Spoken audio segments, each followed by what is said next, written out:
और चलिए अब खबरों को विस्तार से देखेंगे और सबसे पहले बात बड़ी खबर की। भूपेश बघेल कैबिनेट की आज अहम बैठक होने वाली है।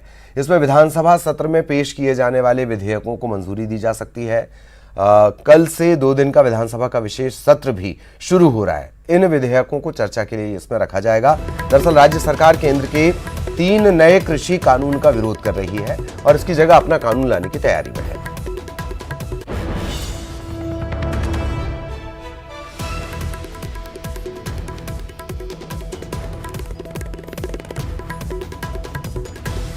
तो आज कैबिनेट की अहम बैठक होने वाली है जिसमें विधेयक आने वाले हैं सत्र के दौरान उन्हें मंजूरी दी जाएगी।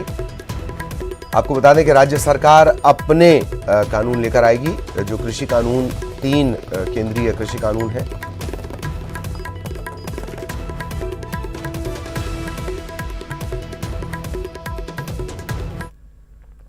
तो आज भूपेश बघेल कैबिनेट की अहम बैठक होनी है। बैठक में विधानसभा सत्र में पेश किए जाने वाले विधेयकों को मंजूरी मिल सकती है।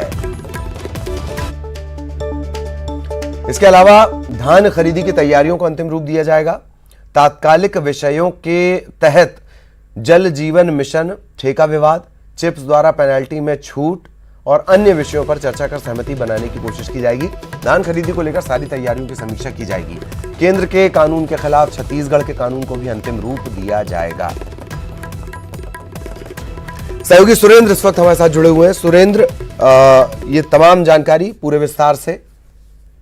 ललित जी, जिस तरह से आज कैबिनेट की बैठक है, उस कैबिनेट की बैठक में जो केंद्र सरकार द्वारा लाए गए कृषि कानूनों के विरोध में जो राज्य सरकार 4 विधेयक लाने जा रही है, उसकी आज इस कैबिनेट की बैठक में मंजूरी मिलेगी। साथ ही जो धान खरीदी के लिए बारदाने की व्यवस्था है उसको लेकर भी चर्चा हो सकती है। राजस्व 1 तारीख को होना है और 1 तारीख को ही जिस तरह से जो धान खरीदी की जो समर्थन मूल्य है, किसानों की जो किस्त देनी है, तीसरी किस्त, उसके लिए भी आज कैबिनेट में चर्चा हो सकती है। साथ ही 27 और 28 तारीख को, क्योंकि जो केंद्रीय कृषि बिल है उसके विरोध में सरकार जो 4 विधेयक ला रही है उस पर आज मंजूरी लग जाएगी। तो 27-28 को जो बैठक होगी विधानसभा की, तो उसमें चर्चा होनी है, तो उसकी विस्तार चर्चा की जाएगी। साथ ही जो बारदाने हैं, क्योंकि इस बार जूट मिल बंद रहे हैं, तो जूट मिल से क्योंकि हमेशा खरीदी की गई है धान की, तो इस बार प्लास्टिक के बोरों की इंतजाम सरकार कर रही है, तो उसको लेकर भी बातचीत हो सकती है। साथ ही धान उठाव को लेकर, धान खरीदी के लिए जिस तरह चबूतरे बनाने के सरकार ने जो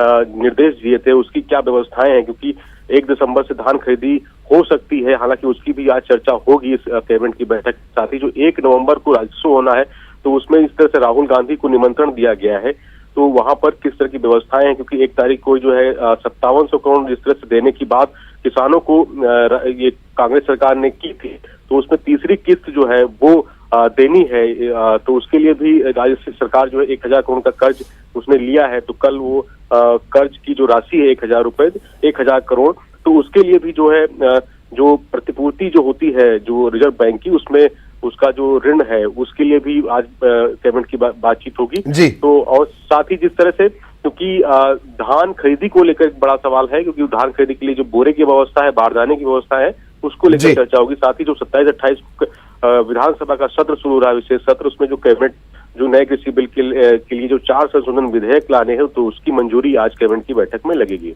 और शाम को जिस तरह से बीजेपी भी आज बैठक होनी है, वो भी आज रणनीति बनाएंगे, क्योंकि विशेष सत्र होना है, तो जो केंद्रीय कृषि बिल है उसके जो समर्थन में किस तरह से विधानसभा आवाज को बुलंद करना है, उसके लिए भी आज चर्चा होगी। बैठक में बीजेपी की जो बैठक है वो काफी महत्वपूर्ण भी मानी जा रही है। चलिए, बहुत बहुत शुक्रिया सुरेंद्र इस तमाम जानकारी के लिए। सहयोगी सुरेंद्र हमारे साथ जुड़े हुए थे।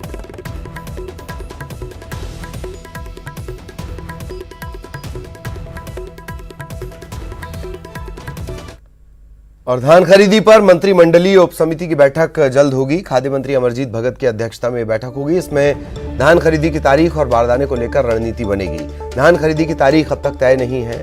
धान बेचने के लिए नए किसानों का रजिस्ट्रेशन 31 अक्टूबर तक होगा। पहले से रजिस्टर्ड किसानों को रजिस्ट्रेशन नहीं कराना होगा। रजिस्ट्रेशन की अंतिम तारीख बढ़ने की संभावना भी कम ही है।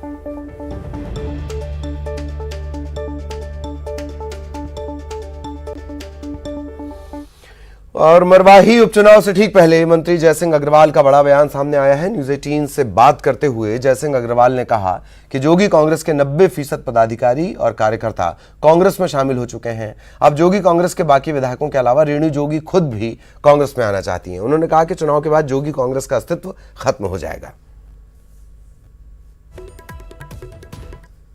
पार्टी के 90% से ज्यादा पदाधिकारी और सदस्य, उनके विधायक प्रतिनिधि, उनके प्रवक्ता, उनके जिला अध्यक्ष, उनके चाहने वाले, उनके सिपह सलाहकार, उनके पार्टनर सब तो कांग्रेस में शामिल हो चुके हैं। तो उनके है कहां? यानी जोगी कांग्रेस का कोई अस्तित्व नहीं रहा। जोगी कांग्रेस का अस्तित्व खत्म हो चुका है, समाप्त हो चुका है। वो गलतफहमी में है और उनका गलतफहमी 10 तारीख को जब परिणाम आएगा तो पूर्ण रूप से उनको समझ में आ जाएगा कि उनकी क्या स्थिति है। अच्छा, आपको लंबा अनुभव है सियासत का। इस चुनाव के बाद जोगी कांग्रेस का भविष्य क्या देखते हैं आप पार्टी का? जोगी कांग्रेस का भविष्य खत्म हो चुका है, इस बात को वो परिवार भी जानता है और इसीलिए वो लोग भटक रहे हैं। यहाँ न उनकी पार्टी का प्रत्याशी है, न पार्टी चुनाव लड़ रही है। उसके बाद भी बाजारों में क्या खोज रहे हैं समझ से बाहर है। मैं तो बोलता हूं उनको आराम करना चाहिए अभी, क्योंकि न उनकी पार्टी बची है, न पार्टी में कोई पदाधिकारी बचे हैं और पार्टी के जो नाम के विधायक हैं वो भी अधिकांश लोग कांग्रेस में शामिल होना चाहते हैं। तो इसलिए उसको सोचना चाहिए। खुद रेणु जोगी भी कांग्रेस में शामिल होना चाहती है। कांग्रेस लीगल सेल के प्रदेश अध्यक्ष संदीप दुबे ने अमित जोगी और उनकी मां विधायक रेणु जोगी के खिलाफ चुनाव पर्यवेक्षक से शिकायत की है। दोनों पर कानूनी कार्रवाई किए जाने की मांग की है। दरअसल संदीप दुबे ने शिकायत करते हुए कहा कि अमित जोगी चुनाव से बाहर होने के बावजूद इलाके में अपने समर्थकों के साथ निकलकर माहौल खराब कर रहे हैं। बिना अनुमति जगह जगह बैनर पोस्टर लगाए गए हैं। अपने पिता स्वर्गीय अजीत जोगी के नाम पर न्याय यात्रा निकाल रहे हैं। जिला निर्वाचन अधिकारी पेंडा रोड को शिकायत की है कि श्रीमती रेणु जोगी, विधायक कोटा एवं पूर्व विधायक अमित जोगी दोनों के द्वारा मरवाही विधानसभा में पाम्पलेट और भी प्रकार के अन्य सामग्री बंटवाया जा रहा है। तो यह जो है सीधा सीधा खुल्लम खुल्ला जो है निर्वाचन गाइडलाइन का उल्लंघन है और इस पर उनके ऊपर अपराध दर्ज होना चाहिए, पुलिस केस दर्ज होना चाहिए। ब्रेक के बाद कोरोना की बात करेंगे। छत्तीसगढ़ में कोरोना से जंग लगातार जारी है। कल यानी पिछले 24 घंटे की अगर बात कर ली जाए 1368 नए संक्रमण के मामले सामने आए। कोरोना के चलते 25 लोगों ने अपनी जान गंवाई, लेकिन 1365 ऐसे जिन्होंने कोरोना को हराया है, कोरोना को मात दी है। रायपुर में सबसे ज्यादा केसेस है 144 केस और फिलहाल पूरे सूबे की बात कर ली जाए, छत्तीसगढ़ की बात कर ली जाए 23,743 एक्टिव केसेस हैं।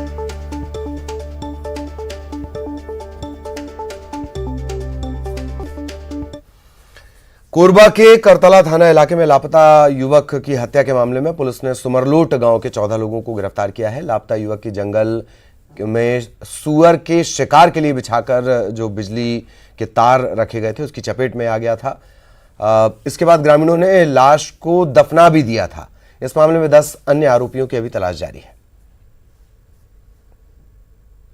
तार, बिजली का तार सुअर को मारने के लिए, जंगली सुअर को शिकार करने के लिए लगाया गया था, जिसमें जो गुम इंसान है आनंद राठिया वो फंस गया था, वहीं पर उसकी मृत्यु हो गई थी, जिसके पास इनके द्वारा उसके शव को वहां से लगभग 4 किलोमीटर दूर पहाड़ में ले जा करके दफना दिया गया था। प्रकरण में 24 आरोपी है, जिसमें से 14 आरोपी को विधिवत गिरफ्तार की गई है। 10 आरोपी घटना दिनांक से फरार है। इधर महासमुंद में मैकेनिकल इंजीनियर निकला है डकैती केस का मास्टरमाइंड। 22 अक्टूबर की रात महासमुंद जिले के पिथौरा में भट्टा सरदार नंदू मोहंती के घर डकैती का प्रयास किया गया था। इस मामले में पुलिस ने मास्टरमाइंड समेत 4 और लोगों को गिरफ्तार किया है। घटना का मास्टरमाइंड आरोपी विकास प्रधान है, जो मैकेनिकल इंजीनियर है। विकास प्रधान बसना थाना इलाके के बरबसपुर का रहने वाला है। रायपुर के प्रोफेसर कॉलोनी में रहता था। इसके ऊपर 10 लाख का कर्ज था। इसे लेकर ही उसने डकैती की योजना बनाई थी। जो इसका मेन आरोपी विकास प्रधान अभी फिलहाल अश्वनी नगर रायपुर में निवास कर रहा है और जहां से उसकी गिरफ्तारी हुई है और प्रारंभिक पूछताछ में उसने अपना जुर्म स्वीकार किया है और उसने यही चीज बताया कि मैं कर्जा से काफी लग गया था, अपने दोस्तों के साथ मिलकर प्लान किया। इसमें जो 3 आरोपी अभी भी फरार है, उसमें से तीनों उड़ीसा बरगढ़ के रहने वाले हैं। उनकी अभी पुलिस सरगर्मी से तलाश कर रही है। दंतेवाड़ा में घर वापस आइए अभियान को बड़ी सफलता मिली है। 6 इनामी समेत 32 नक्सलियों ने आत्मसमर्पण किया है। बारसूर थाना इलाके के नक्सलियों ने एसपी अभिषेक पल्लव के सामने सरेंडर किया।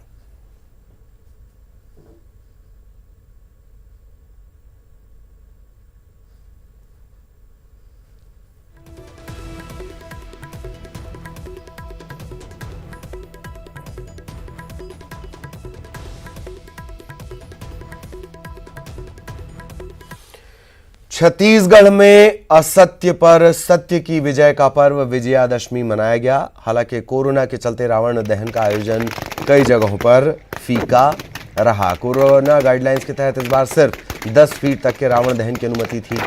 ये अलग अलग जगहों की तस्वीरें हम आपको दिखा रहे हैं। कोरबा, मुंगेली, बलरामपुर, सूरजपुर, बलौदाबाजार, अलग अलग जगहों पर दशानन का दहन हुआ। तस्वीरें कोरबा, सूरजपुर, बलरामपुर, मुंगेली और बलौदाबाजार की।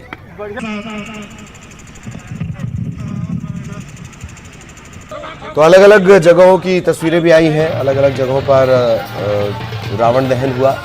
बेमित्रा, कवर्धा, बालोद, जांजगीर चांपा, महासमुंद की तस्वीरें। यहां भी कोविड गाइडलाइन के तहत 10 फीट तक के रावण का ही दहन किया गया। हालांकि इस दौरान कहीं कहीं सोशल डिस्टेंसिंग के नियमों की अनदेखी हुई। कुछ लोग बगैर मास्क के भी आयोजन में शामिल होते हुए नजर आए।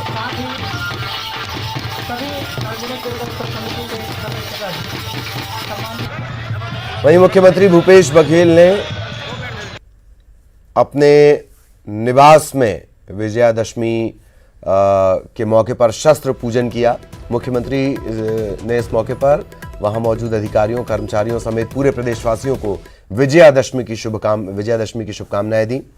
राज्यपाल अनुसुईया उइके ने भी राजभवन में विजयादशमी के मौके पर शस्त्र पूजन किया।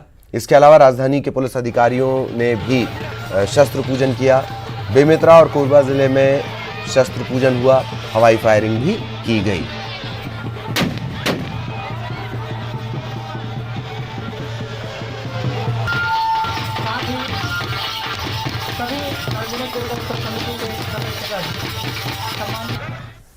और बड़ी खबर आपको रायपुर से बता दें, कर्ज लेने जा रही है छत्तीसगढ़ सरकार। 1000 करोड़ का सरकार कर्ज लेगी। धान की तीसरी किश्त देने के लिए कर्ज लिया जाएगा। राज्य के फिक्स डिपॉजिट की नीलामी होगी और कल इसकी नीलामी करेगी बघेल सरकार। तीसरी बार कर्ज लेने की तैयारी है। 1500 करोड़ का किया जाना है भुगतान। राज्य स्थापना दिवस पर यह पूरा भुगतान होगा। राजीव गांधी किसान न्याय योजना के अंतर्गत 2 किश्तों का किसानों को भुगतान हो चुका है और तीसरी किश्त अब दी जानी है।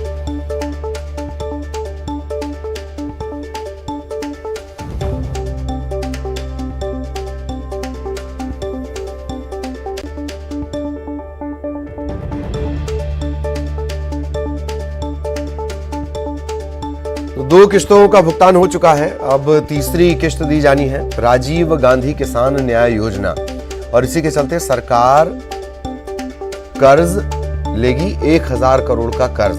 हालांकि जो भुगतान किया जाना है किसानों को 1500 करोड़ का है। तो तीसरी बार सरकार ये कर्ज लेने जा रही है, 1000 करोड़ का कर्ज, और इसके लिए राज्य के फिक्स डिपॉजिट की नीलामी की जाएगी। कोरबा में जिला अस्पताल प्रबंधन की बड़ी लापरवाही सामने आई है। एक तरफ जिले में कोरोना संक्रमण लगातार बढ़ रहा है, वहीं दूसरी तरफ मेडिकल वेस्ट का डिस्पोजल अस्पताल परिसर से पिछले कई दिनों से नहीं हो पा रहा है। इससे संक्रमण का खतरा बढ़ा हुआ है।